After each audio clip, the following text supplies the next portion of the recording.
digamos, si la cruzara ahora, la volvería a intentar saludar. Ya está sentado en nuestros estudios Javier Milei, candidato a diputado ya. Hola Javier, gracias por venir. ¿Qué tal, Luis? ¿Cómo estás? ¿Todo bien? Todo muy bien. ¿Crees en la lectura de Borra Café, tarot, esas cosas o poco? No, digamos, no he explorado. Quizás habría que explorarlo, qué sé yo. Que venga. Mira, te puedo contar un chiste que es buenísimo. Sí. Vos sabés que a mí me gusta mucho mirar la RAI, digo, y en un momento, ¿sabés qué? Se pusieron a hacer predicciones sobre la economía, pusieron a un economista y a una persona que... Un astrólogo. Algo de sí, eso. una astróloga. Sí, es muy divertido. Y claro. Yo creo que para pronosticar la Argentina más vale el astrólogo. ¿Vos sabés por qué Dios inventó a los economistas? Ni idea. Para que los del pronóstico meteorológico no se sintieran más que con los errores de pronóstico. Ahora nos vamos a sentar a charlar con Javier Milei, como siempre, mucho para contarte. Muy amable. Voy a sentar a charlar con Javier Milei. Señor, ¿cómo estamos? ¿Qué tal, Luis? Qué lindo ¿Cómo verte. estás? ¿Todo Lo mismo bien? digo. Arrancó la campaña. Arrancaste anoche con debate heavy. Movidito. Sí, estuvo divertido. Tuvo su... Sus subidas y vueltas. ¿Me dejás que te aproveche como economista para que después hablemos de otra cosa? Nunca dejé de ser economista. No, pero viste que ahora estás como campaña, se te pregunta de todos temas. Congelan los precios, plan platita, inflación que de vuelta... ¿A dónde estamos parados? A punto de explotar. A ver, vamos por partes. Controles de precios. Evidencia empírica, hay más de 4.000 años que nunca funcionaron. ¿Por qué esta vez va a ser diferente? Nunca es diferente. Siempre termina siendo igual. ¿Vos sabés cuándo hicieron esto? En el plan Helbart. Controles de precios, se llamaba inflación cero, fuerte represión del sistema de precios y ¿qué hacían? Emitían dinero. Eso generó un desequilibrio en el sector externo. Sí, vino el señor Celestino Rodríguez, se sinceró todo, sí, se conoció como el Rodrigazo. De hecho, Argentina tiene peores condiciones previas al Rodrigazo. Te paso todos los datos. Primer punto. Argentina tiene un déficit fiscal propio de las grandes crisis. El año pasado terminamos entre nación, provincias, municipios y Banco Central 11 puntos del PBI. Fíjate esto, el Rodrigazo estalló con 14, la tablita cambiaría con 11, con lo cual ya estamos ahí, la hiperinflación del Alfonsín con 8, la convertibilidad con 7, 11 el año pasado. Este año, si el déficit fiscal va a 4,5 puntos, ¿qué es lo que está en el presupuesto? El consolidado con nación, provincia, municipios y Banco Central va a estar en torno de 8, nivel propio de crisis. Punto 1. Punto 2. Tenés un desequilibrio monetario monstruoso. Vos tenés una base monetaria, que es el dinero que emite el Banco Central, y tenés una base monetaria y media en el IX y pases. Es decir, dinero que, digamos, en realidad son pasivos monetarios que se pueden convertir en dinero muy rápidamente. Y además, tenés que financiar el déficit. De hecho, mirá lo que son las cosas. En este momento, digamos, viene emitiendo 250.000 millones de pesos por mes el gobierno, ¿sí? Pero en diciembre va a emitir 450.000 millones de pesos. O sea, 1,2 billones de acá a fin de año. Cuando vos decís a punto de explotar, ¿estás diciendo qué? O sea, ¿qué te imaginas? ¿Un Rodrigazo? ¿Un qué? Va a ser peor que el Rodrigazo. Porque entonces, si yo tengo que puedo llegar a multiplicar la cantidad de dinero por 3,5 veces, si el sobrante de dinero, porque ¿qué pasa? ¿Por qué crees que hay que control de capitales?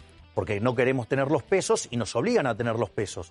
Eso hace que cuando la cantidad de dinero, digamos, o sea, transaccional tendría que estar en 3, 4 puntos del PBI, está entre 10 y 12. O sea, eso es una diferencia de 3 veces. 3 por 3,5 te da 10,5. ¿Sabes qué quiere decir eso? Que la inflación abajo de la alfombra es de 950%. Después tenés el mercado de cambios. Tenés una montaña de regulaciones que hace que el Monte Everest parezca el Monte Pigmeo. Y en ese contexto tenés una brecha de cerca del 100%. No es que en Argentina faltan dólares, como dicen los ignorantes. En realidad, sobran un montón de pesos. Guardados, atesorados en cada uno de nosotros. Entonces, ¿cuál es el gran problema? Que con este desequilibrio monetario vos no podés convivir. ¿Qué es lo que hace este gobierno? Este gobierno financia el déficit fiscal con emisión monetaria. Entonces te tira más pesos. ¿Y cuál es el problema? Que resuelve el problema de que se te van al dólar con más controles. Entonces, ¿qué hace? Te agranda, la brecha es una forma de medir el exceso de demanda, ¿no? Digo, porque claro, a ese precio hay más gente que quiere comprar que la que quiere vender. Y eso tiene una consecuencia en la economía, el exceso de oferta. ¿Qué quiere decir esto? que en el mercado de bonos el precio de los bonos es muy bajo, la tasa de interés muy alta. De hecho, el riesgo país en la punta corta es 2.000. O sea, no solo eso impacta negativamente sobre la inversión de la economía y hace que se te fugue el ahorro. Por lo tanto, digamos, eso te va a terminar tarde o temprano pegando en actividad. Eso te va a generar que no crezca la demanda de empleo y la gente sigue reproduciéndose, por lo tanto, se te genera desempleo, caída del salario real. El salario real está en los niveles del 2004. Entonces, y si vos seguís haciendo esto, o no te bancás la tensión social y tarde o temprano devaluás, o abrís y explota. O sea que si no haces nada, explota. Si vos querés hacer lo que quiere hacer el gobierno, que es ponerse más activo con la política fiscal y financiarlo con emisión monetaria, es decir, es todavía muchísimo peor. Y si haces lo que tenés que hacer, que es poner las cuentas fiscales en orden, ¿sabés cuál es el problema? Que como este gobierno no es creíble porque carece de reputación, va a ser profundamente recesivo el ajuste. Pero ¿cómo salís? O sea, digamos, porque Alberto Fernández puede hacer algún ajuste, algún cambio, ¿está en condiciones políticas de hacerlo? No, es que se debería olvidar de ser político. ¿Alberto Fernández, el presidente? Exactamente, tendría que... Mirá, la historia le plantea el desafío de ser un estadista. ¿Sí? Por primera vez que un político... No en la historia argentina, porque esto ya Pellegrini lo hizo.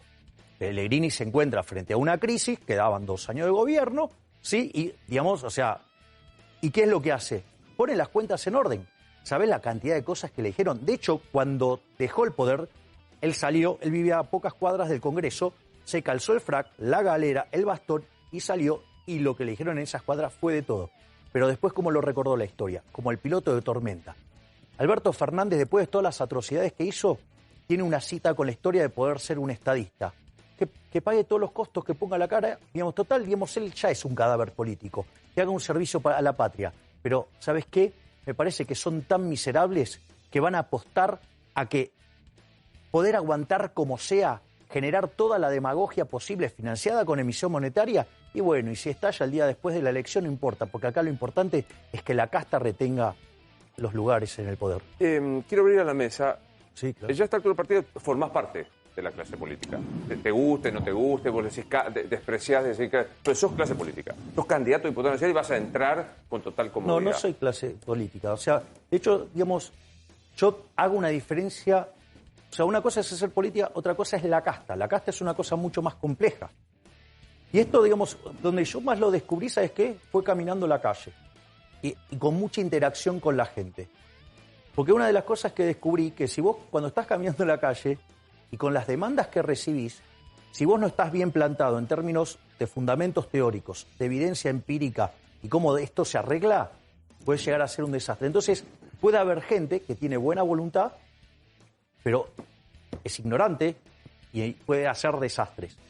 La casta es otra cosa. ¿Qué es la casta? La casta es gente que está formada, que sabe cómo esto funciona y a pesar de eso, ¿sí? Lo hace y produce daños sobre la población. ¿Por qué? Porque se beneficia con esto. Y es más, hay algunos que además son mucho más perversos, porque lo hicieron, fracasó siempre y lo siguen intentando. No porque crean que esta vez va a ser diferente y va a funcionar, sino porque se benefician con eso. Eso es la casta. Te doy un ejemplo muy concreto, muy pequeño para ir de lo particular a lo general. Es una inducción de lo particular a lo general. Tenés la ley de alquileres hoy.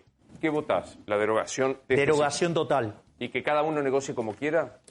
¿Y cuál es el problema de negociar, digamos, si en el fondo, digamos, es un contrato entre partes? ¿Por qué se tiene que meter el Estado? ¿O acaso el Estado, si nosotros queremos hacer un contrato, el Estado sabe mejor que nosotros lo que podemos hacer? Y bueno, entonces, ¿por qué se mete? Va a ser, a ver, cuando pasó esto, sí, yo le avisé al señor Lipovetsky que esto iba a terminar mal. ¿Qué terminó pasando? Terminó mal. No mal, muy mal. Porque ¿qué es lo que pasó? Vos tenés una propiedad, yo tengo la necesidad de alquilar. Alquilamos por 2 meses, fijamos el precio entre nosotros y actualizamos como queremos. Nosotros hacemos un acuerdo entre nosotros. Y, digamos, cuando vos, en el fondo, cuando vos firmás un contrato, es como que estás creando tu propia legislación. Eso dice. O sea, a medida, digamos... Los contratos son las normas para las partes, dice el viejo código. Exactamente. Entonces, digo, ¿cuál es el problema? Si nosotros, vos sabés cuáles son tu situación, yo sé cuál es mi situación, ¿por qué alguien desde la poltrona que no tiene la más mínima idea de nada, digo, va a determinar cómo tenemos que pactar nosotros? Es una locura. Es decir, entonces, ¿cuál es el punto? ¿Qué es lo que le dije a Lipovetsky que iba a pasar? que iban a terminar retrayéndose la cantidad de viviendas. Pasó. Digo, con lo cual, además, los precios se fueron a las nubes, con lo cual pasó porque el precio relativo subió fuertemente. Y no solo eso, sino que además hay otro efecto que no se mide, pero que también está presente, que es el deterioro de la calidad de las viviendas que quedan.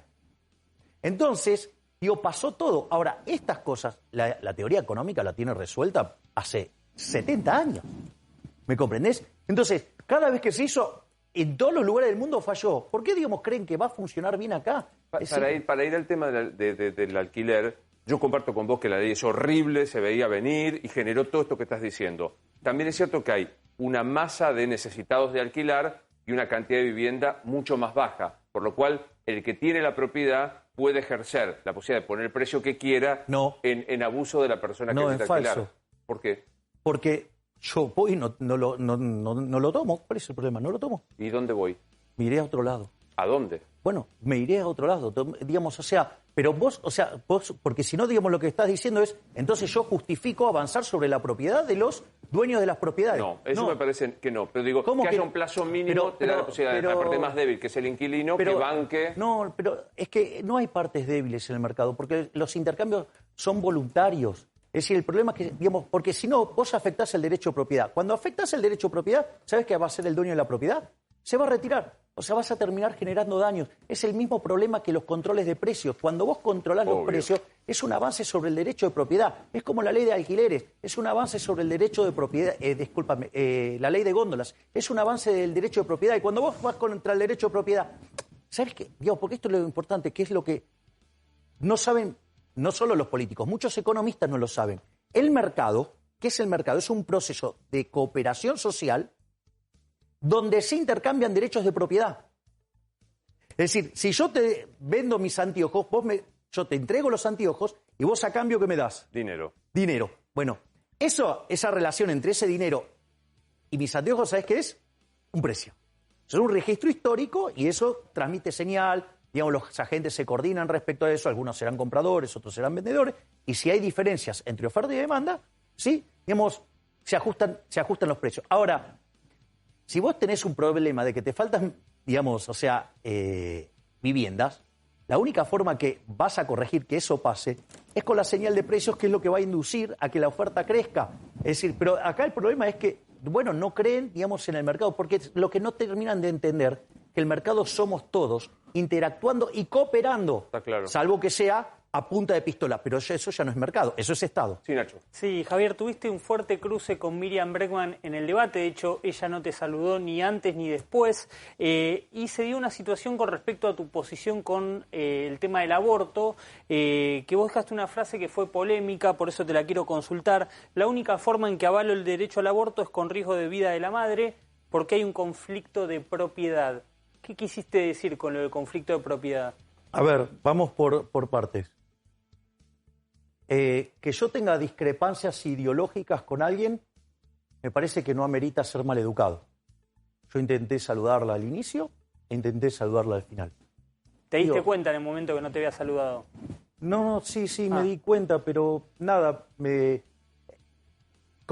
entendía que en la primera parte podía estar enojada o algo por el estilo, y que bueno, después del debate, digamos, o sea, quizás se le pasaba y intenté, digamos, y luego, digamos, si la cruzara la volvería a intentar saludar, o sea, porque, digamos, que yo tenga discrepancias ideológicas con alguien, digamos, o sea, no, digamos, bueno, de hecho tengo una excelente relación con el señor y no pensamos precisamente igual.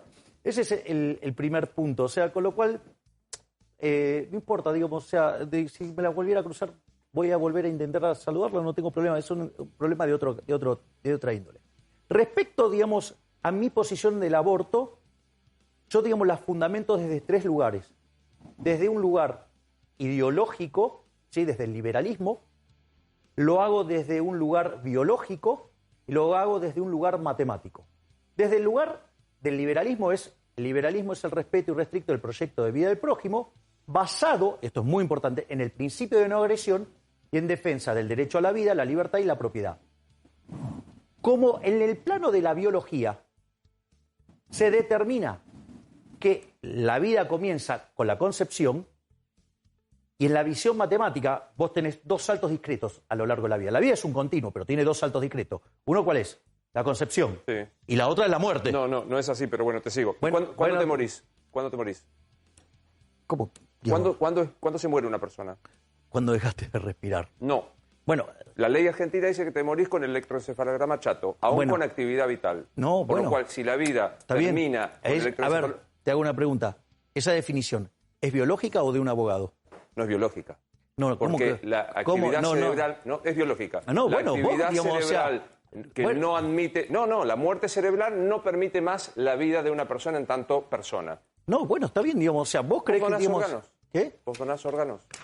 Si, digamos, o sea, yo no estoy de acuerdo con la donación, digamos, de órganos si es obligada por el Estado. No, si es voluntaria, sí. Si es, Pero si donás órganos hay actividad vital, hay actividad celular. Y a nadie se le ocurre que quien le ablacionan las córneas está matando a una persona. ¿Por qué? Porque la muerte se produce no con el último acto celular, sino con digamos, para mí el salto discreto es cuando, digamos, es el último acto celular. Porque vos no me estás haciendo una definición biológica. Vos me estás haciendo una definición, estás alegando a la ley. No, eso, pero la ley se basa en una discusión. Yo no quiero traer el aborto por una discusión que ya por suerte, para mi modo de ver, ha sido saldada por la ley. Bueno, y nadie obliga a nadie a abortar, digamos, está bien, nadie digamos, obliga a nadie a donar. Bueno, a ver, desde mi punto de vista, el salto discreto es cuando no hay más actividad de ningún tipo. Pero bueno, digo, y la ley te lo respeta. Bueno, entonces, en ese concepto, ¿sí? Para mí, digamos, la interrupción en cualquier momento intermedio, ¿sí? Es un asesinato agravado por el vínculo en el caso del aborto. Y ahí, digamos, yo tengo dos definiciones que las puedo hacer con dos ejemplos. La primera es la idea del avión. Yo soy dueño del avión, voy desde Buenos Aires a París y te invito, Nacho, a venir conmigo. Yo soy dueño del avión, ¿eh? Yo soy dueño del avión. Estoy en el medio del Atlántico, pasando, y ahora no quiero que vengas conmigo a Europa. Entonces te digo, bájate del avión. ¿Cómo vas a terminar? Muerto. O sea, por lo tanto, digamos, dadas las características bajo las cuales se generan hoy, al menos hoy, con este nivel de tecnología, ¿sí? Digamos, o sea, esa interrupción es un asesinato.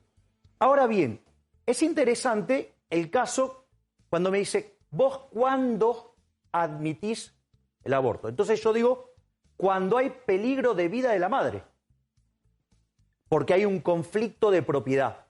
Es decir, para mí, digamos, la persona que está en el vientre es otro ser, de hecho tiene una carga genética distinta desde el propio momento de la concepción, es otro ser, es un individuo en evolución.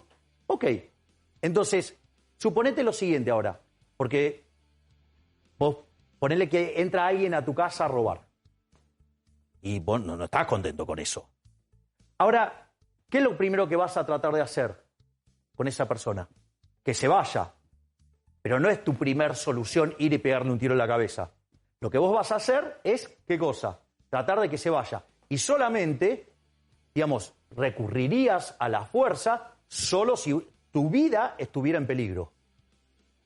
Entonces, ahí sí hay un conflicto de propiedad. Entonces, ante el conflicto de propiedad, digamos, o sea, vos, ¿qué vas a hacer? Vas a defender tu propiedad, tu vida. Entonces, cuando hay riesgo de vida para la madre, entonces, en ese caso, sí es admisible el aborto. ¿En caso de violación no lo defendés? La pregunta es, ¿por qué un delito se puede compensar con otro delito? Es decir, si, no sé, si Luis me robara a mí, ¿yo tengo derecho a robarte a vos? Caso de violación es una situación muy trágica, muy distinta. Yo no dije... Me parece anacrónica la discusión. Discúlpenme, con todo cariño y respeto, me parece no que es discusión, le estoy preguntando. Pero está sancionado por ley. No. A Javier nadie lo obliga a que a una mujer que esté con Javier aborte. Me parece, estamos al borde de preguntar si el matrimonio igualitario estamos al borde de preguntar si el voto calificado es. Me parece, ¿no? Sí, Pensando No, yo no tengo problema, digamos, me preguntan, yo contesto. Obvio, o sea, yo, digamos, Sí, Rosario. En caso de que llegues al Congreso, que vas a llegar, ¿vas a acompañar el acuerdo con el Fondo Monetario Internacional? ¿Y se puede pagar a 10 años la deuda? Mira, el problema central de Argentina, ¿sabes cuál es, Rosario? No es la deuda en sí mismo. El problema de Argentina es el déficit fiscal. Es decir, lo que te genera, ¿sí?, el endeudamiento es el déficit fiscal. Entonces, en realidad, vayas o no vayas al fondo, si vos no arreglás el problema estructural, que es el déficit fiscal, vos no vas a tener solución. Lo primero lo que vos tenés que hacer entonces es cómo hacemos, ¿sí?, para arreglar el problema del déficit fiscal. Una de las cosas que yo elaboré para Pero con el fondo se tiene que negociar, sí o sí, tenés que pagar. No, está bien, es que el Fondo Monetario Internacional, el fondo, digamos, o sea, si vos lo defaulteás al fondo, digamos, el problema va a ser mucho más grande que el que tenemos ahora. Pero vos fíjate que cuando yo describí los 3 escenarios, hay un escenario malo que es el ajuste, ¿sí? Porque si ese ajuste no tiene, en un gobierno que no es creíble porque no tiene reputación, ese aumento del ahorro no tiene contrapartida de inversión y es recesivo. Pero también te dije, si no haces nada, es muy malo, es mucho peor el resultado. Y si haces tirar plata, digamos, desde un helicóptero, es como tirar nafta al fuego. Entonces, el problema es cómo arreglamos la cuestión del desequilibrio fiscal. Una de las cosas que yo señalé ayer, y es con la que, digamos, lo hice en la parte de cuando hablé del modelo de la casta. ¿Cuál es el problema? Ayer vos tenías 3 candidatos que en el fondo adhieren a la misma base del modelo, al mismo modelo conceptualmente, que es que donde hay una necesidad, nace un derecho. Y eso, digamos, está claro en Vidal, cuando dijo que ella admiraba a Eva Perón. Está claro, digamos, en Santoro, porque justamente está representando al Frente de Todos, que justamente esa visión la tiene exacerbada, y ni que hablar de la izquierda, digamos, que son los inspiradores de la idea. ¿Cuál es el problema con esa idea? Que cuando vos creás un derecho, alguien lo tiene que pagar. Entonces, ¿qué es lo que pasa? Si en cada necesidad nace un derecho, ¿cuál es el problema? Como las necesidades son infinitas y los recursos son finitos, Argentina vive persistentemente con déficit fiscal. Argentina, mira, de los últimos 120 años, durante 110 tuvo déficit fiscal. Desde 1900 hasta hoy hubo 17 crisis. De las 17 crisis, 15 tienen origen fiscal. No solo eso, desde el año 50, digo, porque hay algunos que tienen algún purismo con las cuentas, entonces, medido desde el año 50 hasta acá, ¿sí? Argentina, como consecuencia de estas crisis, vivió el 50% del tiempo en recesión. Es decir, el problema está ahí, porque ¿qué es lo que pasa? Cuando vos generás el déficit fiscal o lo financiás con impuestos, ¿qué es lo que pasa cuando lo financiás con impuestos? Ahora, cuando estés en el Congreso va a llegar el acuerdo con el Fondo Monetario. ¿Apoyás al gobierno? ¿Me podés permitir que termine con esto? Porque esto, digamos, o sea, te va a dar las bases de la respuesta. El primer punto es, vos subís los impuestos. Si vos subís los impuestos, ¿qué terminas haciendo? Terminas matando el crecimiento. Argentina, de hecho, digamos, arrancó el siglo XX, ¿sí?, teniendo un PBI per cápita como el de Australia, y hoy, al tipo de cambio oficial, tenemos el 25%, perdimos el 75%, y al paralelo, perdimos el 87,5%, o sea, una situación miserable. De hecho, pensá que en Australia los pobres tienen una 4x4. Pero no solo eso, sino que la otra alternativa, ¿cuál es? Endeudarte. Es profundamente inmoral, porque es cobrarle impuestos a gente que no votó, a gente que no nació. O la otra es con emisión monetaria, impuesto inflacionario, y es reventarle la cabeza a los más pobres, porque en el fondo le pega entre 25 y 30 veces más fuerte. Entonces, vos lo que tenés que hacer, primero tiene que cambiar la base del modelo. Es decir, ese modelo no funciona más porque ese modelo nos lleva, digamos, a Cuba directamente. Entonces, ¿cuál es el punto? El punto es que vos tenés que poner las cuentas fiscales en orden. Después, si te lo financias, digamos, te lo puede financiar el fondo o te lo puede financiar cualquiera, ¿sí? Ahora, ir a un default, ¿qué hace? Que convivas con altas tasas de interés, con bajos niveles de capitalización, con salarios reales más bajos. Por lo tanto, digamos, o sea, ahorrar la deuda no es un tema menor. Digo, Argentina es un defaulteador serial. Digamos, Argentina ya lo superó en la era moderna a Ecuador. O sea, Argentina está primero en el ranking. Entonces, el punto es, ¿cómo vamos a hacer el ajuste? Si el ajuste lo tenés que hacer, ¿por las buenas o por las malas? Es mejor hacerlo por las buenas que por las malas. Porque eso lo que va a hacer es que sea menos dolorosa. Ahora, el punto clave acá, ¿cuál es? ¿Cómo vas a hacer el ajuste? Entonces, para mí, el ajuste tiene que ser ajustando a la política. Tiene que ajustarse en las partidas de donde roba la política. Ejemplo, tenés que eliminar la obra pública, ir al sistema de iniciativa privada la chilena. Tenés que eliminar las transferencias discrecionales, nación, provincia, municipio, porque ahí roban de lo lindo. Claro, la usan para hacer política, ¿sí? Y además, o sea, podrías reencuadrar el tema tarifario, pero de vuelta, tocando la ecuación económica financiera del contrato. Por ejemplo, Aranguren lo hizo mal. ¿Por qué? Porque subía las tarifas, pero no tocaba el resto del contrato. Las empresas seguían siendo deficitarias, no te invertían. Vos lo que tenés que modificar es todo el contrato. Y no todo tiene que caer sobre los precios. El tema entonces es, si vos haces el ajuste que corresponde, porque si no la piña nos la vamos a pegar igual, digamos, el tema Fondo Monetario Internacional es intrascendente, porque hasta te podrías financiar en el mercado. El problema es que quieren hacer el ajuste, y si van a hacer el ajuste, ¿a dónde lo van a hacer? Porque si hacen el gran acuerdo nacional, ¿sí? ¿Qué se va a juntar? ¿La reta con el kirchnerismo? ¿Sabe cómo termina eso, no? Ajuste de vuelta sobre nuestro bolsillo, porque la reta, digamos, es el campeón de subir los impuestos y no de bajar el gasto. Última breve de Martín, por favor. Ayer se conoció el crimen de Lucas Cancín, un chico en Quilmes cuando iba al colegio. Y sobre esa noticia, José Luis Espert, candidato de un espacio similar al tuyo en la provincia de Buenos Aires, tuiteó bala, creo yo en referencia a la pena de muerte. ¿Vos estás de acuerdo con la pena de muerte para algunos delitos? No, yo no estoy de acuerdo bajo ningún punto de vista con la pena de muerte. Mi posición respecto a esto en economía se estudia en un campo que se llama Law and Economics. ¿Sí? Es un campo que nació a partir de 1968 con un artículo de Gary Becker que se llama Crimen y Castigo, cuando él estaba dando clases en la Universidad de Columbia, en Nueva York. Y básicamente en Nueva York se venía aplicando lo que acá llamamos la doctrina Zaffaroni, por decirlo de alguna manera. Entonces decía, mirá, acá le estás bajando tanto el costo a la delincuencia que la vas a hacer volar por los aires. Y efectivamente en los 80s, digamos, Nueva York era la ciudad más peligrosa del mundo. ¿Cómo lo resolvió Giuliani? Entendiendo la lógica del crimen como una decisión económica. Es decir, cuando vos le aumentás el beneficio esperado a una actividad, esa actividad crece.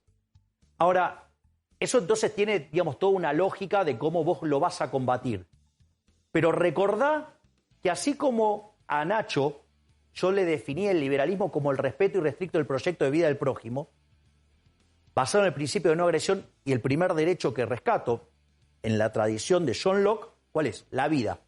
Bajo ningún punto de vista estoy a favor de la pena de muerte. Es decir, ¿cómo voy a ir, digamos, o sea, no sé, ponerle la pena que quieras, hacer, digamos, que sea de cumplimiento, lo que fuera, pero no con la vida. ¿Vas a ser bloque propio o vas a ser aliado, vas a tener un interbloque con alguien? Mira, yo no, digamos, o sea, hay personas con las cuales tengo afinidad natural. Es decir, yo puedo tener mis diferencias, por ejemplo, con José Luis. Sí, ¿y cuál es el problema? O sea, los liberales, o sea, tenemos distintas posiciones. O sea, no todas las posiciones son homogéneas. De hecho, José Luis es un liberal clásico. Yo soy un minarquista en los hechos y un anarcocapitalista filosóficamente. Digamos, ahora, respecto al resto, estoy mucho más cerca, digamos, de lo que es para mí el modelo colectivista. Por lo tanto, en ese sentido, digamos, o sea, yo no tengo problemas. Igual recordá esto. Mi concepto es un concepto de índole moral. Es decir, hay cosas que no voy a hacer, por ejemplo, subir los impuestos, no voy a crear nuevos impuestos, jamás voy a ir contra la vida, la libertad y la propiedad. Y todos los proyectos, digamos, yo, digamos, participaré, enviaré o lo que fuera, pero siempre desde una perspectiva moral.